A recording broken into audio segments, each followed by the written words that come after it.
Until recently, many believed that the promise of progress in the 21st century would enable us to move beyond the barbaric horrors of the past towards a better and brilliant future.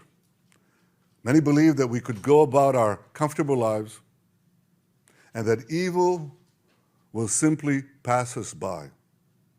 It will not. The horrors that Hamas perpetrated on October 7th remind us that we will not realize the promise of a better future unless we, the civilized world, are willing to fight the barbarians. Because the barbarians are willing to fight us.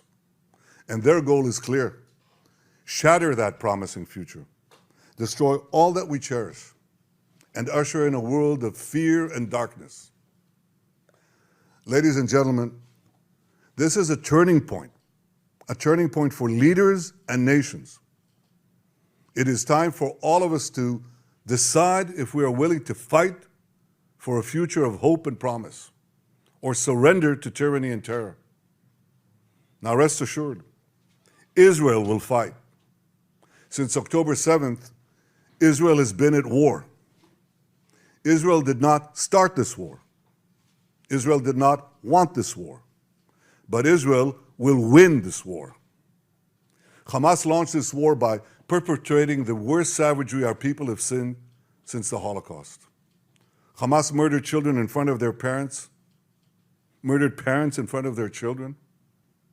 They burned people alive. They raped women. They beheaded men. They tortured Holocaust survivors. They kidnapped babies. They committed the most horrific crimes imaginable. And they're part of the axis of evil that Iran has formed, an axis of terror that works by arming, training, and financing Hamas in Gaza, Hezbollah in Lebanon, the Houthis in Yemen, and other terror proxies throughout the Middle East and beyond the Middle East. In fighting Hamas and the Iranian axis of terror, Israel is fighting the enemies of civilization itself. Victory over these enemies begins with moral clarity. It begins with knowing the difference between good and evil, between right and wrong.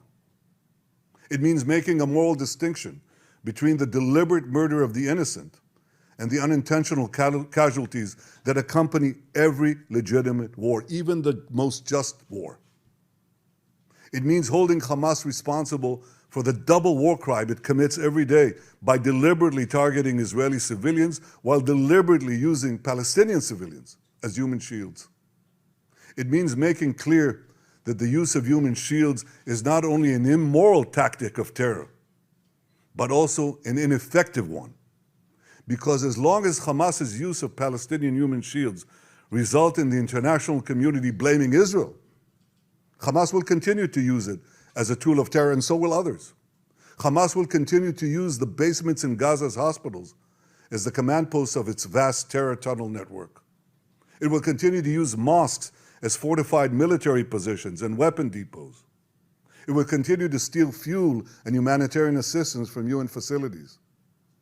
While Israel is doing everything to get Palestinians, civilians, out of harm's way, Hamas is doing everything to keep Palestinian civilians in harm's way.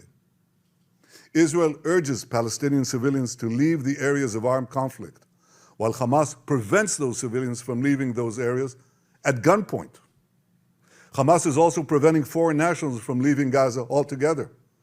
And most despicably, Hamas is holding over 200 Israeli hostages, including 33 children, holding them, terrorizing them, keeping them as hostages.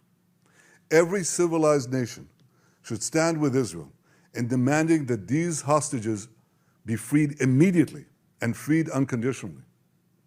I want to make clear Israel's position regarding a ceasefire.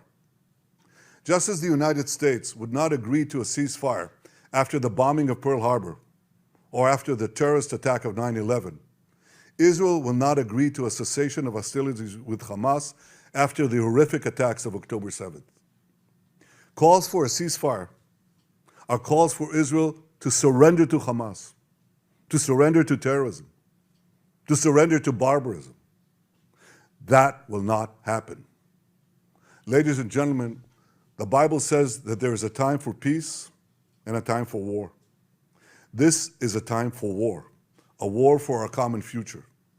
Today we draw a line between the forces of civilization and the forces of barbarism. It is a time for everyone to decide where they stand. Israel will stand against the forces of barbarism until victory.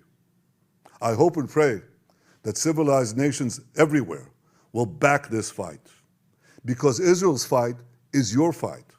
Because if Hamas and Iran's axis of evil win, you will be their next target. That's why Israel's victory will be your victory. But make no mistake, regardless of who stands with Israel, Israel will fight until this battle is won, and Israel will prevail. May God bless Israel, and may God bless all those who stand with Israel.